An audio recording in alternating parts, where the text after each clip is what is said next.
What's up, fight fans? Welcome to Mr. Mustache MMA News. Today, I want to discuss this Saturday's main event between Josh Emmett and Lerone Murphy. But before we get into it, don't forget to hit the like and subscribe button to continue getting more MMA content by yours truly to help the channel grow.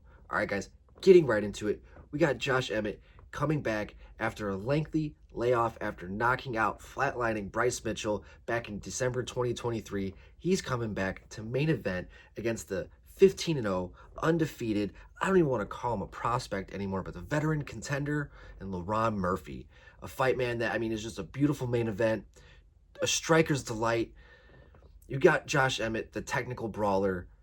That's the best way I like to put it. It's very chaotic, but at times, it's just very sharp and sweet. Great, just a brick shithouse, right? And then you got Lerone Murphy, who is more of the crisp boxer, the technical boxer, but has really good wrestling in his own right, really good grappling, reversal abilities, and he just looks better and better every single time. But let's start here with Josh Emmett, right?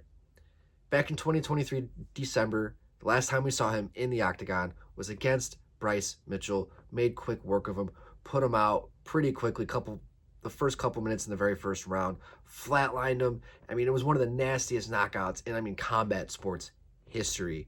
And we all saw Bryce with the seizure afterwards. It was just a nasty knockout. So we know Josh Emmett, over the years, even as his age has gone on, he's recently turned 40 years old this month. At that time was 38 years old. But he's been able to carry his power as he's aged, especially at the lower weight class. Because you see guys at like 170 and below, once you hit 35 to 40, these are guys who usually rely on their athleticism. You see these guys kind of lose that touch. But the explosiveness and what Josh Emmett kind of relies on hasn't seemed to dwindle so much. And he had those two losses before the Bryce Mitchell victory, but that was against Ilia Topuria, the 145 champ. And since then, that has aged as well. He was able to go the full 5 rounds with him. As you know, Ilia has made quick work of Max Holloway and Alexander Volkanovski. So those aged very well for Josh Emmett. And then the fight before that he had against Yair Rodriguez, where, yeah, he got finished in that fight, but made Yair earn that victory. Was able to drop Rodriguez at one point, and even Rodriguez himself admitted once he was dropped, he was kind of fighting off instinct. He was kind of on autopilot at that moment, and he wasn't really sure how he was even able to pull it, because he couldn't even recall how he was able to get his own submission victory in that fight. That's fucking wild. He was just that dazed, that out of it. He got cracked so hard.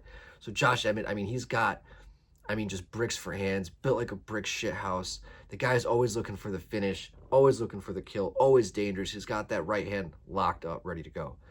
But going against a guy like Lerone Murphy, very technical, very sharp, just built very well. He's dangerous everywhere. And I really want to highlight the fight that he had with Dan Ige, right? A 3-round fight, could have gone either way at the end, very close fight. But what Lerone did in that fight, I feel like he learned a lot about himself, where he stands, how much he can take.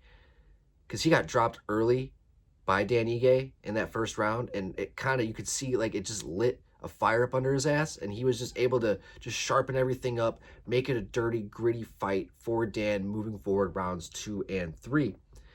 Switched up really well, used really good wrestling, really good reversals, because Dan, at some points had just a crucifix, side control, and you saw Lerone always working, always trying to find a way to get the reversal, and at times did get the reversal and got top position himself and was throwing in submissions. And I really liked what I saw out of Lerone Murphy against Dan Ige. Very close fight. And here against Josh Emmett, man, this is tough, because Lerone, I think we'll see him use a little bit more of the wrestling. I'm not sure, but you have a guy like Josh Emmett who's standing in front of you and you have the ability to possibly get the fight to the ground, go for it. But Josh Emmett, growing up a wrestler as well, he's going to have good takedown defense. So he is a guy who is able to still throw leather and not really be too worried about being taken down. But against a guy like Lerone, who's 33 years old, right in the thick of his physical prime. So I'm really curious to see how this is going to go moving forward. But, Josh, he is, I don't want to say gatekeeper, but with his age and how much time he's taken off, he's really got to get a big statement victory here against Murphy to continue back to title contention or even just conversations.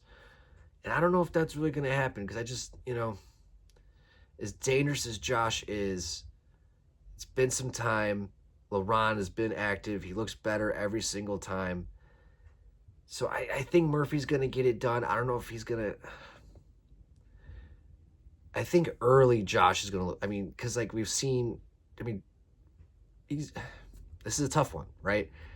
But I just see Murphy being able to just weather the early storm and being able to just kind of take over the fight rounds 2, 3, 4, and 5. Because I feel like Josh, I mean, he's going to look sharp. He's going to look good first 5 minutes.